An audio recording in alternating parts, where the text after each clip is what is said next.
Hello and welcome to another episode of To Be a Boro Fan. Today I have Josh with me.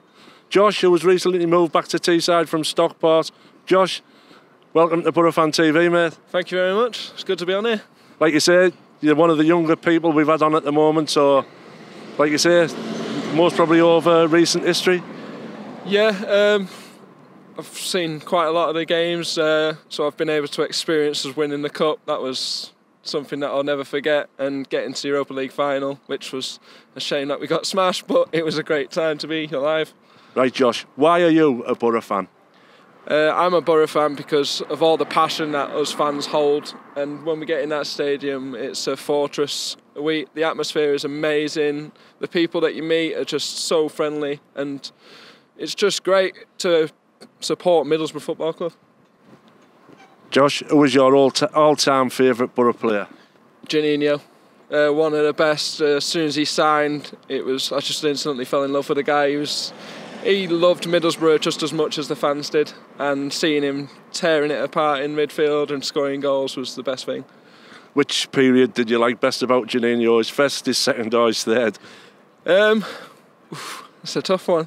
I'd probably say his first period, and then leading into his second, because I think he was just amazing what he did, no matter what he was doing.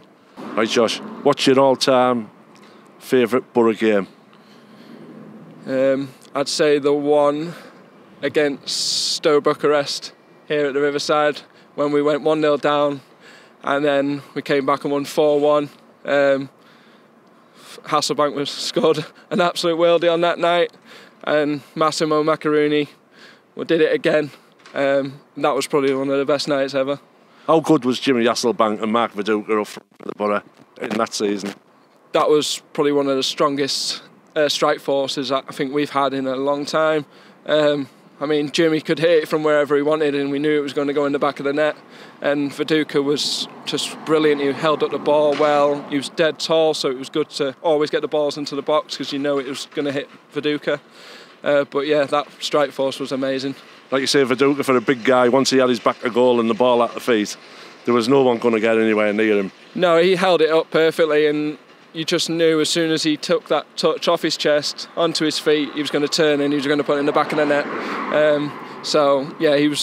It's good. It was a pleasure to have him at the Boro. You've mentioned two cup finals there. Obviously, Juninho, when he was with us to win the League Cup and the European Cup final, the UEFA Cup final. How good was Steve McClaren as our manager?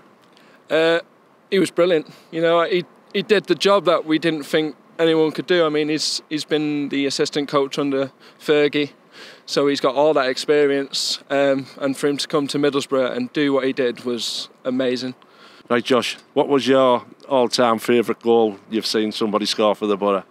Christian Stuani's against Sunderland. The away fans weren't mental, and we scored probably one of the best goals of the season with our first time back in the Prem. It was a strange one with Stuani, wasn't it? We always, as fans, wanted him played down the middle, but Karanka was, like you say, he was obsessed with playing him out wide, and we never ever seemed to see him the best of Stuani, which they are over in Spain now, Josh.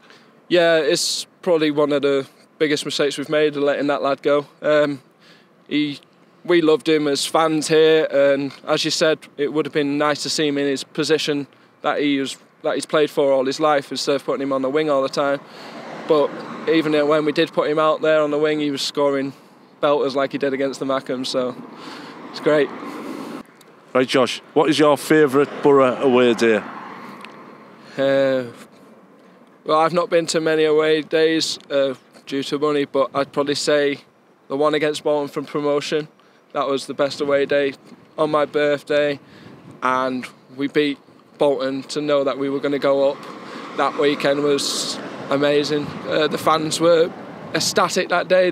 I'd lost my voice within the first 10 minutes of that game because it was non-stop singing, but that was probably my best day. Right, Josh, what's your all-time favourite Boro kit? I'd have to say the light blue one, the away one. When it had 888.com, I think it was, across the front of it. That was probably the nicest one I've had, because it just felt dead comfy. I think it was made by the Climacool, so it was a good make by Adidas as well. Josh, what's your saddest day as a Boro fan? I think I'll speak for everyone and say the day we lost Ali Brownlee. He was Mr. Middlesbrough, and the day this club lost a fan like that was probably my saddest day, because we're all going to miss the days where you could hear him screaming down the mic, like Massimo Macaroni or everyone around my house for a Parmo. You know, we're going to miss days like that, so I'd say the loss of Ali Brownlee. I remember being at work on a Saturday afternoon, not being able to get away, and switching the radio on, coming home, and that Ali's on. There's about 5 minutes into the second half, and the way Ali's talking, you think, oh, nice one, we're 2-0 up, but we're getting beat 3-0, you know what I mean? Yeah, he was always happy no matter what the score, so it was good to see. So us as Boro fans, you know, you're listening to it and you're getting excited, but even though you're losing, so he was always happy, and that's what was part of this team, really. It was great. And he knew how to get under Bernie's skin, didn't he? Oh yeah, always. He used to annoy him all the time, so that's what made us all laugh. Whenever you listened to them both, they were always having a go, and Bernie didn't like what he was saying. What is your funniest moment as a Boro fan? Ooh. This can be absolutely anything, mate. I can't think off the top of my head. I'd probably say Adam Clayton, when we got promotion, when he's getting the picture taken and he's got his ball hanging out of his shorts. I thought that was the funniest thing I've seen on Instagram for a while, and for a professional footballer to do it was even better on that day. He has it on the back of his head now, doesn't he? Yeah, I know, yeah. I wish he'd get it cut because it just looks stupid. But yeah, that was hilarious, that. Out of all the 92 teams in the Football League and the Premier League, which one do you like the Boro scene beat the most? Ooh.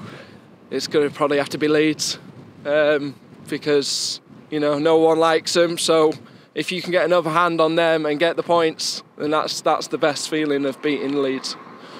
Like you say, we're both 1 and 2 at this moment while we speak, so it's going to be like a special season between us, do you think?